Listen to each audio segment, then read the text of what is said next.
Welcome. I'm Sarah Fallon, the State Coordinator of National History Day in Wisconsin, and this is our introduction to what National History Day is all about. The goal of the presentation is to give you an idea of how you'll get started on your project. We'll share lots of examples on how to choose a topic as well as the annual theme, and then we'll share some project examples with you. It's important to know that the Wisconsin Historical Society is who sponsors National History Day in Wisconsin. We do work here in Madison. We're on campus at UW-Madison, but we are a state agency. We do a lot of different things at the Historical Society, including the library that you see pictured. So our library and archives have millions of documents that could be incredibly useful while you do research for this project. Although you may not come to Madison to do research, we have agreements with lots of libraries throughout the state that could help provide resources to you that way.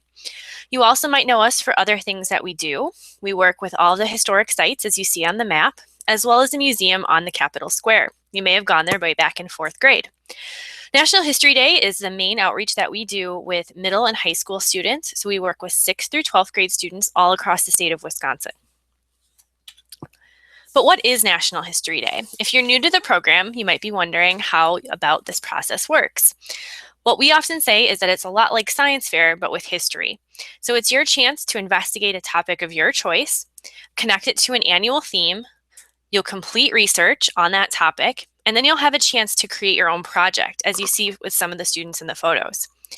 You'll have a chance then to share your work through a series of competitions that move from a regional level all the way to the national contest.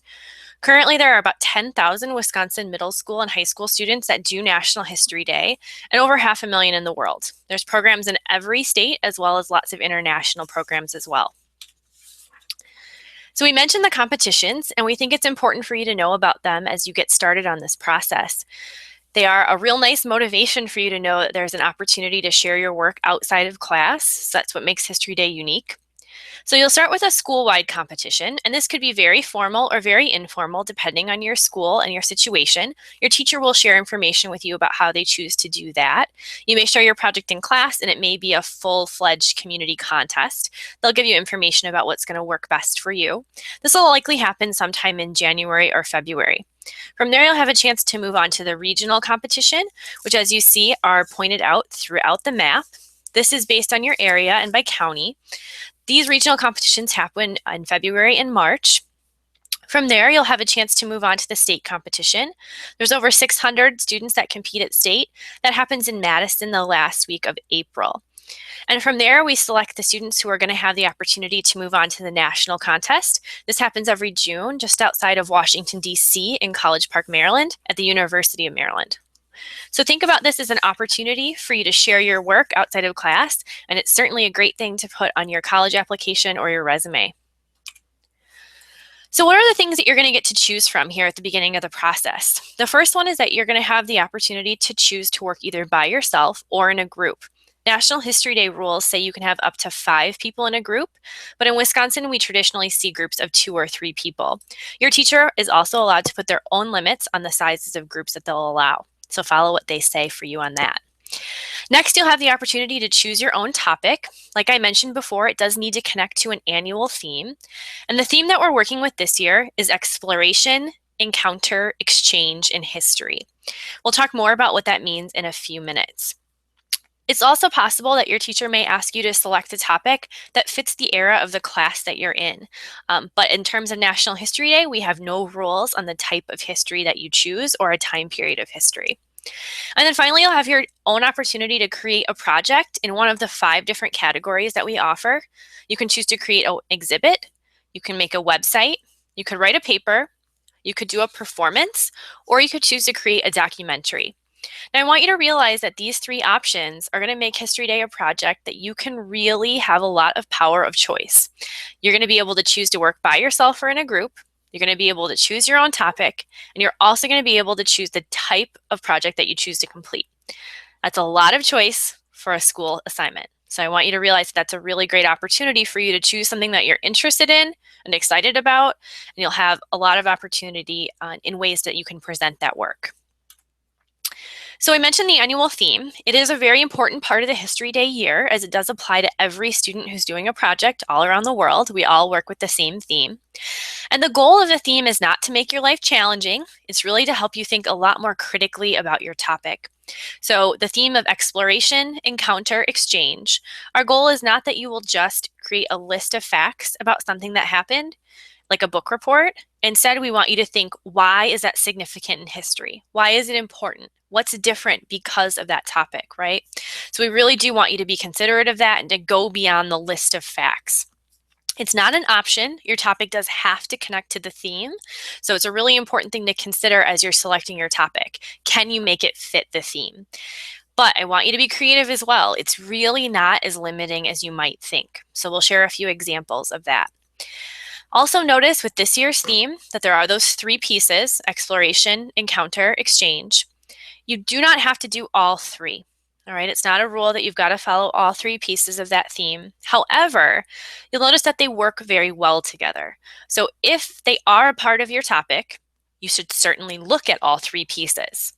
But if one of those, for example, doesn't quite fit, it doesn't need to be forced into your project. But realize that those words do work together and that you should make the effort to make that connection if it's a possible part of your topic.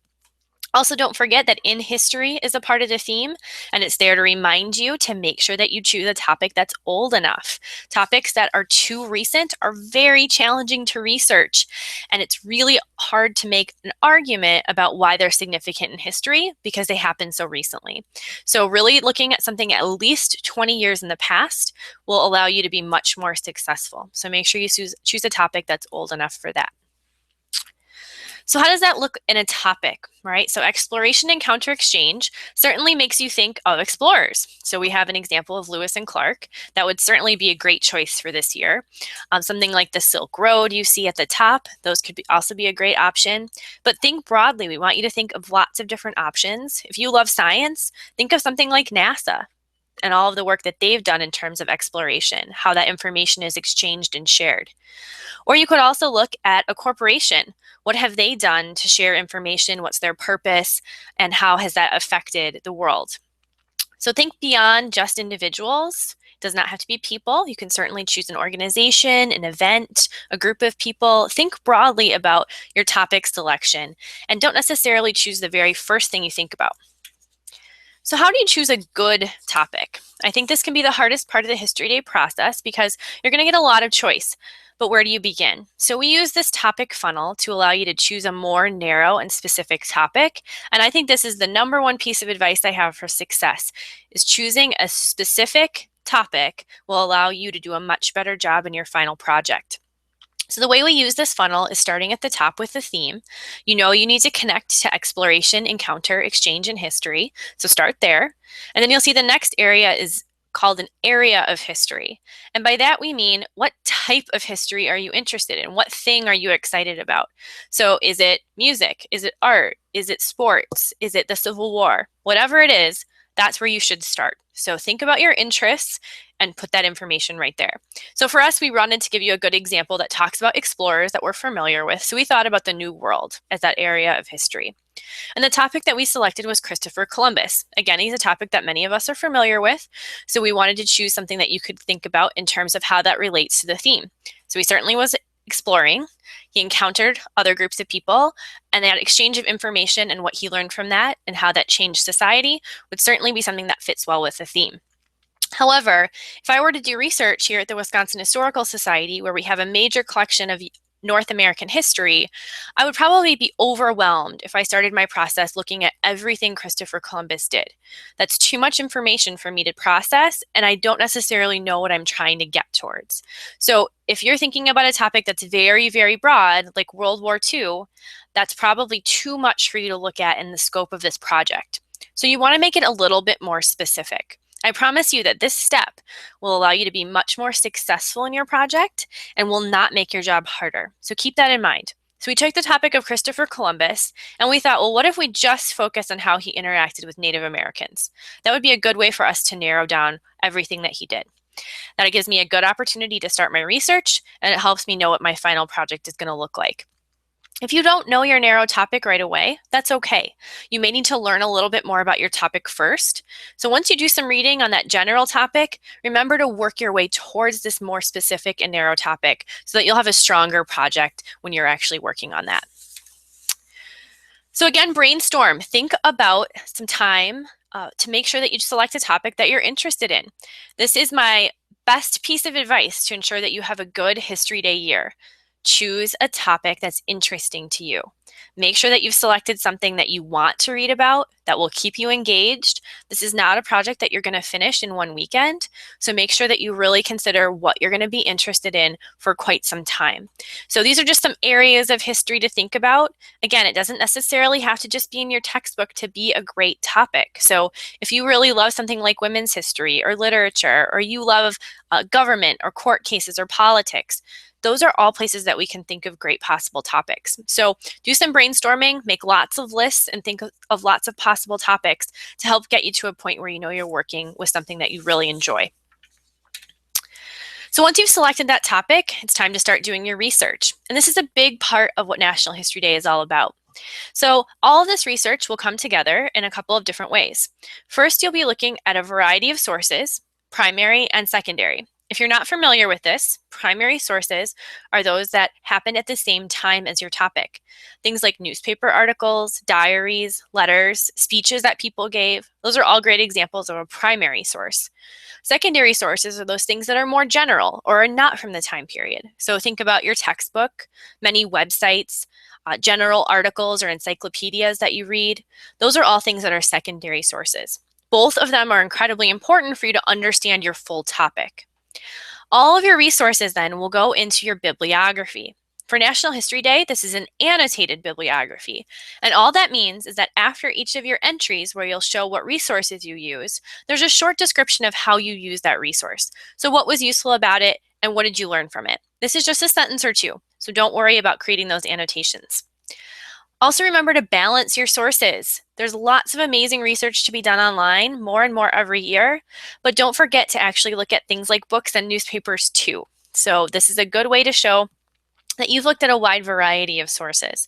So be sure to make sure there's balance. Also think about quality. Is the source that you're using academic? Was it written by someone with bias? Can you trust it?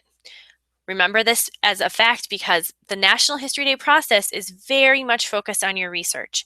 In fact, this is the piece of the project that will take you further in the contest cycle than anything else. All of your resources in that bibliography will be handed to your judges, and that is a huge portion of how they'll be evaluating your project. So spending a lot of time doing good quality research is certainly going to be beneficial for you in the long run. Now we'll take a minute to look at each of the National History Day categories. This is where you're going to have the opportunity to select from each of these 5 areas. So again, you can choose to make a documentary, you can create an exhibit, you can write a paper, you can do a dramatic performance, as you see in the photo, or you could choose to make a website. Exhibits are the first category. This is our most popular. We see a lot of students choose to do an exhibit, and these can be very creative, as you'll see through the example photos that I'll share in the next few slides. A few things to remember about them is that we want you to think of a museum-style exhibit. So think about what's going to gauge your attention and keep you excited if you were walking through a museum. That's likely not going to be a paper with lots and lots of text taped to the wall. Right? You want to see visual material, you want to see a variety of things. And so think about the best way to share your topic. A couple of rules to consider, and don't worry about keeping track of all the rules today. Your teacher will give you information about this as you get closer to this part of National History Day process. But an exhibit can be up to 6 feet tall, 40 inches wide, and 30 inches deep. And this can be done in a lot of different formats, as you'll see just from the photos here. But those trifold style science fair boards are often what students will choose to use, and those work really well. But again, you're more than welcome to create other sizes and styles. Most of our projects are not nearly as large as those requirements, but that gives you some options. And also remember that there is a student-composed word limit of 500 words.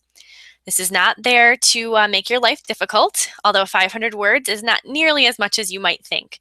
In fact, most of the students that do exhibits tell us this is by far the hardest part for them, only writing 500 words. However, as you notice on the exhibits pictured, there are much more than that. That's because you're allowed to use other things that are not your words that will not count in your limit. So for example, if you find quotes or a newspaper article or a speech that was given by your topic, you can include those words in your project without them hurting your word count. So 500 words of your own is all that's counted in that limit. Again, you can go through those specifics when you're actually creating your exhibit. Here's a few other example photographs. I think it's important for you to know what exhibits can look like. These are a couple of projects from our state and national contest this past year done by Wisconsin students. So keep in mind things like organization, clarity. Is it designed in a way that makes sense for the topic, right? Thinking about color and design. All of those things are really important when it comes to creating a National History Day exhibit. Here's a couple others that showcase some other options for you. The hamburger, of course, this is a few years old now, done by some Wisconsin students, but it's a great example of how to make something that's 3D. You were actually able to lift the layers of the hamburger to see what the information was all about. And then you'll see on the right-hand side that that exhibit uses technology to showcase a speech. It was a really important part of his topic, and so he selected a way to provide you that speech. And so you can choose to include things like video footage or music if that makes sense for your topic. That's certainly an option for you. And our final examples, I'd like you to focus on the left-hand side. This project is done by a Wisconsin student who was in middle school and competed at the 2015 national contest. This project actually won second place in the junior individual exhibit category. And I want you to really think about how well organized it is, the variety of information, how it's easy to follow, and also a really good way to use additional information besides text. So there's things like graphs and charts and maps. And it's a great way to share information that goes above and beyond just you sharing text that you've written. You'll see the right-hand exhibit is one that it shows you how to showcase a sports topic. I thought that one was very creative. I love the way they use the hoop as the title, and the background is actually what looks like a basketball court. So just some ideas of options for you. Again, not about the glitz and the glamour, but thinking creatively can also go a long way, and you really thinking about the best way to showcase your potential topic. Performances are your next option. These are dramatic performances. So this is your chance to act. These are 10 minutes long maximum. You can be characters. You'll write a script, use props and costumes, and a great opportunity for you to showcase your research in a creative way. Now, I know some of you love to perform. If you're the person who loves to do the school play, the performance category might be for you. I know for other students, this is not the category that you're interested in, and that's okay. But I will tell you that it is our least popular, which at a contest means you have the most opportunity to move on to another level of competition. So especially in the senior division, which is high school students, if you're interested in performing, I would strongly encourage you to do so. We see very few performance entries from high school students. So this could get you a long way in the contest cycle if you're willing to give a performance a shot. Documentaries are your next choice. These are also up to 10 minutes long. They're usually made with video editing software like Apple iMovie or Windows Movie Maker. And this is great if your topic has a lot of visual material. So if you have a lot of video footage or photographs or interviews or music to share, a documentary can be a great fit for that. If you have none of those things, if you have only a few photographs to use, it'll be hard to fill up that 10 minutes. So think very closely also, once you select a topic, about what might be the best way for you to showcase that information. So something visual, a documentary is a great selection. Think about the kind of thing that you would watch on PBS or the History Channel, maybe your teacher show you in class.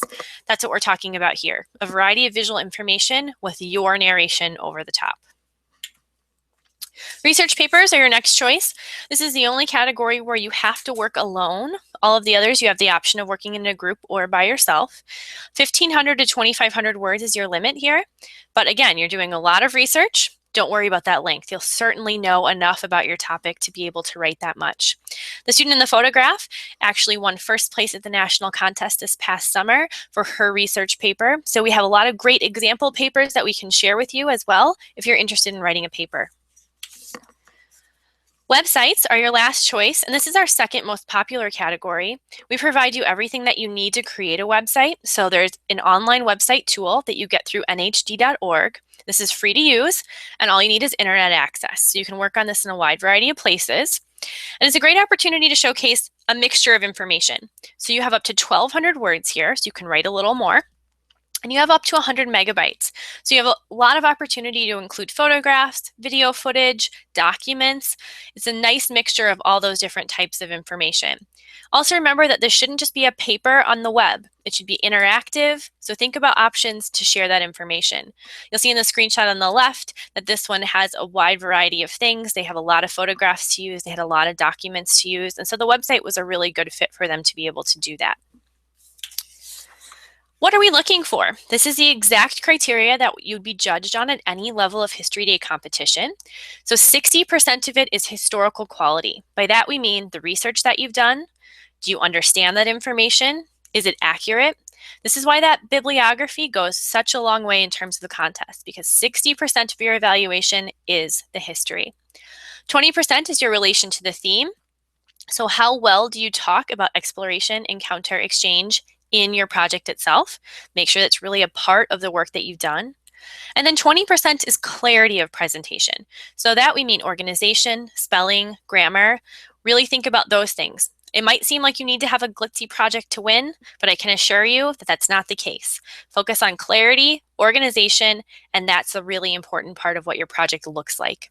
And then finally, the rules compliance section is just where those time limits and word counts and things fall in, and that is based on your category. Don't forget that we're here to help you. We know that this is a large project, but rest assured that your teacher will give you information on each step of the process as you're working, but we're here to help you too. So you're welcome to email the National History Day office at historyday@wisconsinhistory.org, and we'll respond to you quickly. Otherwise, if you're looking for additional resources, look to our website where we have all of the updated information there available for the 2015-2016 school year. Or you can also find us on Facebook. We'll post lots of timely updates or new resources in that location as well, so you'll be able to keep in touch. Have a great History Day year.